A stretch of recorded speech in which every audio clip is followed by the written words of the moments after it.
Hi, I'm Joy Brighton. As a former Wall Street trader, an investment professor, a Democrat, and an American concerned for my country and way of life, I'm here to break the silence and tell you about more greed and negligence on Wall Street and in Washington.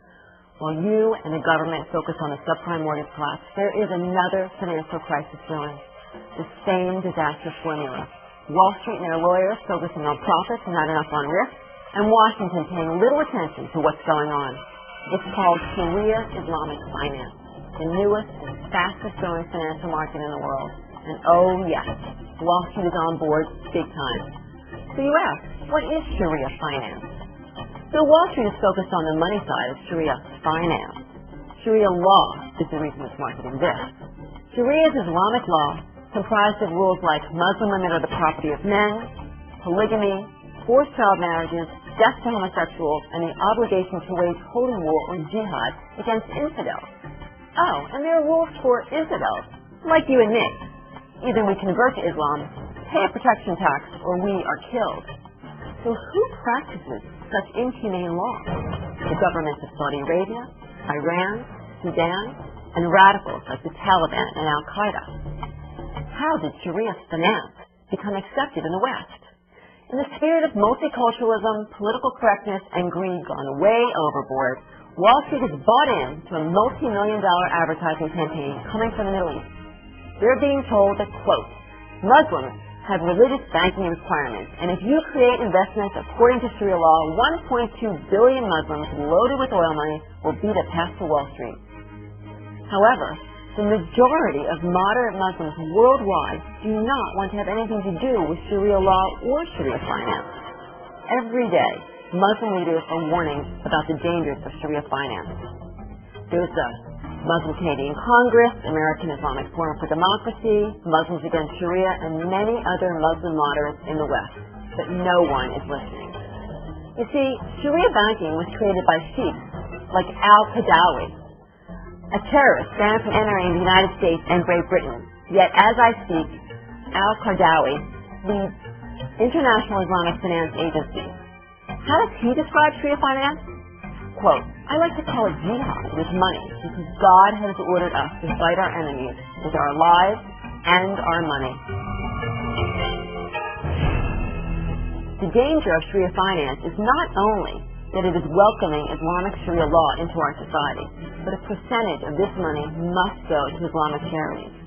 The problem is, since September 11th, 27 Islamic charities have been identified by the U.S. government as funders of terrorism. Yes, America needs investment dollars, but are we willing to trade national security for it? There are ways to accept oil money into our economy and protect our democracy without opening ourselves up to Islamic Sharia law. New evidence shows that Al-Qaeda financed September 11th attacks with funds received from Sharia banking. Is anybody listening? Let me tell you what Wall Street is actually doing. First, they're marketing Sharia investments as a hot new product for all American pension funds, insurance companies, and corporations. Second, they are hiring religious sheikhs to sit on advisory boards overseeing where and how to invest dollars to comply with Islamic law. This is giving Muslim sheikhs a seat of power at corporate headquarters all over America. In essence, Wall Street is welcoming Islamic law into our society through our banking system. Now, what is Wall Street not doing? First, Wall Street is not disclosing the connection between Sharia law, the Taliban, Al-Qaeda, and Iran. Second, Wall Street is not telling customers the jihadi background of the Sharia experts they are hiring.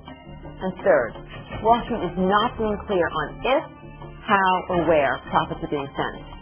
Many of you are customers of these financial institutions who are offering Sharia bonds, mutual funds, hedge funds, and insurance. They are branding Sharia law as legitimate and ethical. What is driving the Sharia banking craze? Money, and lots of it. The Middle East takes in over $1 trillion a year in oil profits. This translates to billions of dollars lying in the pockets of investment banks, law firms, insurance companies, and consultants. Today, lawyers and consulting firms are the key drivers in the Sharia banking craze. In fact, Harvard Law School just hosted its 8th annual Islamic Banking Conference, where these firms learned that this market is very ethical and culturally important. My colleagues were there.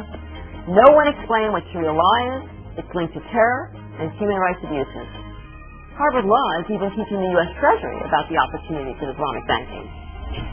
I've had hedge fund managers, advisors of sovereign wealth funds, and bank CEOs say to me, if I don't do this deal, someone else will. Make it illegal, and I'll stop doing it. Maybe this all sounds crazy. Well, no more crazy than September 11th would have sounded on September 10th. No more crazy than our government needing to bail out our economy to the tune of $700 billion and the disasters of Bear Stearns, Fannie Mae, Freddie Mac, and Lehman Brothers. You must be wondering, isn't someone telling the government about this? Yes, we have. Over the past year, my colleagues and I have sat down with top officials at the Securities and Exchange Commission, U.S. Treasury, Attorney General's Office, aides to President Bush, and CEOs of banks. We have provided them with detailed documentation. The response from the Treasury Department? I don't know what Sharia law is, but it can't possibly be what you say it is. Another senior Treasury official said, we are not responsible for disclosure or transparency. The SEC said, Wall Street is disclosing. They are saying that these religious investments can't invest in alcohol or pork. So let me ask you, how would you react if your pension fund proudly invested in an ethical, no-alcohol mutual fund, and then you discover that there's a relationship between your investment and terrorists killing U.S. soldiers and civilians? In my opinion, that's securities and consumer fraud. We are selling our soul and our securities for money. We have no time to waste.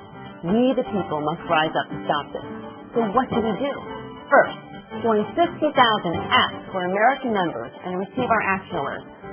We will be presenting research and organizing hearings to educate Congress about Shariah Finance. Help us to force them with a loud voice from the grassroots to take immediate action. Second, support us financially so that we can continue doing our important work.